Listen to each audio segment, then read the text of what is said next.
आइए आज जानते हैं जनेऊ क्यों पहना जाता है और इसकी महत्वता क्या है।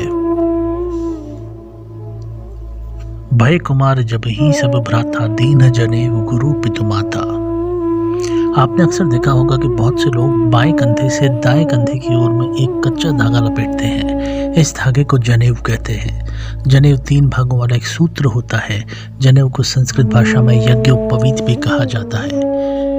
यह सामान्य रूप से सूत से बना एक पवित्र धागा होता है जिसे कोई भी व्यक्ति बाएं कंधे के ऊपर तथा दाईं भुजा के नीचे पहनता है, अर्थात इसे गले में इस तरह डाला जाता है कि वह बाएं कंधे के ऊपर रहे।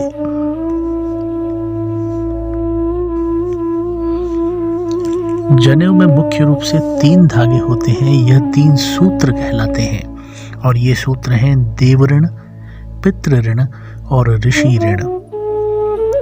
यह इन ऋणों के प्रतीक होते हैं और यह सत्व, रज और तम का भी प्रतीक होते हैं।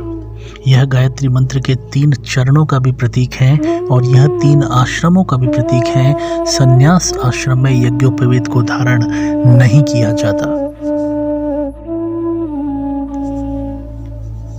जनेऊ में 9 तारों का उपयोग किया जाता है और एक एक तार में 3-3 तार होते हैं। इस प्रकार कुल तारों की संख्या 9 होती है और यह संख्या हमारे शरीर के विभिन्न द्वारों को दिखाता है, जैसे 1 मुख, 2 नासिका, 2 आंख, 2 कान और मल और मूत्र के द्वार।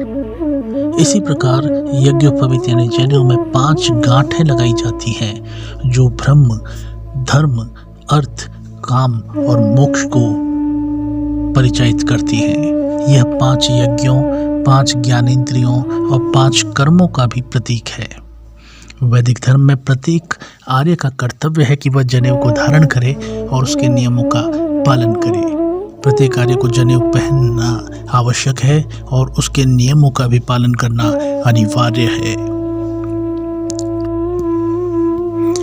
यदि हम बात करें यज्ञोपवीत की लंबाई की, तो इसकी लंबाई 96 अंगुल होती है। इसका अभिप्राय है कि यह जनेऊ धारण करने वालों को 64 कलाओं और 32 विधाओं को सीखने का प्रयास करना चाहिए।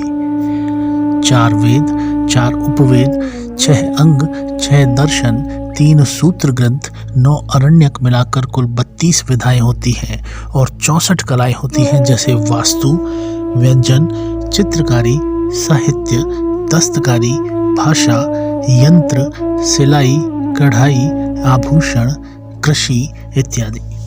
इस प्रकार यह यज्ञोपवीत विभिन्न चीजों को दर्शाता है।